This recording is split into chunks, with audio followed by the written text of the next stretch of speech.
What does success look like? Is it caring for a forest? Is it inventing something?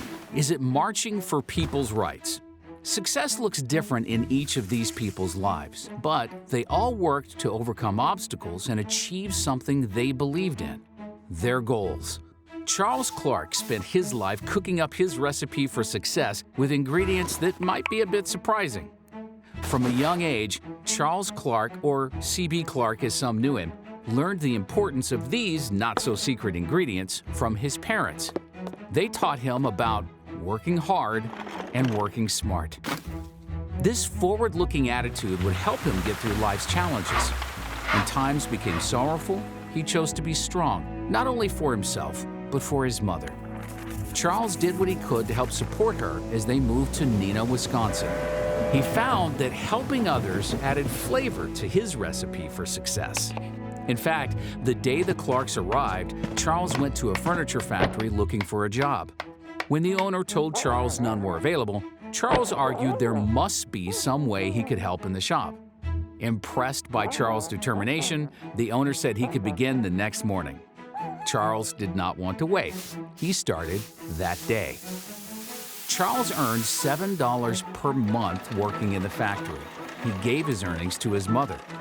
The work wasn't easy, but knowing the importance of his contribution to his family drove him. Charles also managed to go to school at the same time, building on his bright ideas. Both he and his mother worked hard and were also very frugal, saving their money. Charles then took helping others to the next level when he added the ingredient of serving country to his success stew. The Civil War broke out in 1861. President Abraham Lincoln asked for 300,000 more volunteers to assist the North, and young Charles answered the call. While serving and becoming a great leader, he sent money back to his mother. And so the ingredients of saving and investing helped thicken the mixture. But while he made sure his mother's expenses were covered, this meant that Charles sometimes went without much food. His sacrifice in saving would pay off. When he arrived back in Wisconsin, Charles was surprised to learn his mother had saved all his earnings for him. He used this money to become a partner in H.P. Levin's hardware store. While investing in his business, C.B. Clark was also investing in his family, marrying his sweetheart, Caroline. Together, they had 3 children, Theda, Caroline, and Charles. Sadly, the kid's grandmother died shortly after Theda was born in 1871. Charles's mother had a great influence in his life, passing along her family's recipe for success, like the ideas of saving and serving others. Taking the values his mother had instilled, C.B. Clark added the sweet ingredient of teamwork to the pot when he met John Kimberly, Havila Babcock, and Frank Shattuck. The team was known as the Big Four. Charles sold his portion of the hardware store and combined his money with the Big Four's, investing it in an old flour mill. The men tore it down and built the Globe paper mill.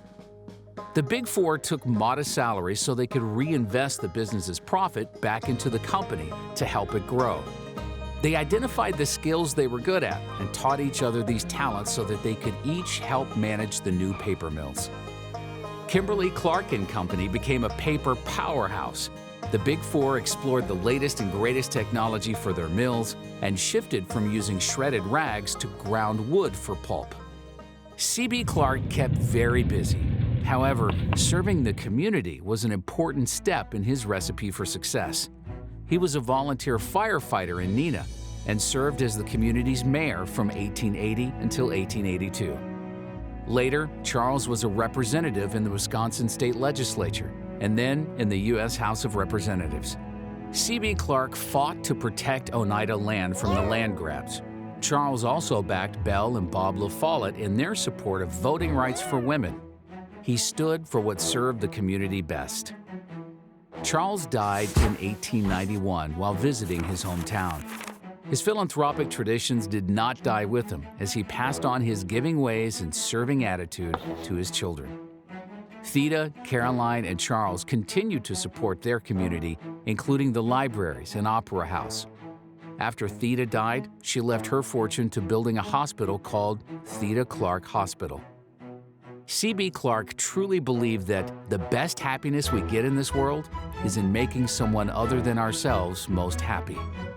Today, Charles's values have contributed to cooking up Kimberly-Clark as one of the largest consumer products corporations in the United States.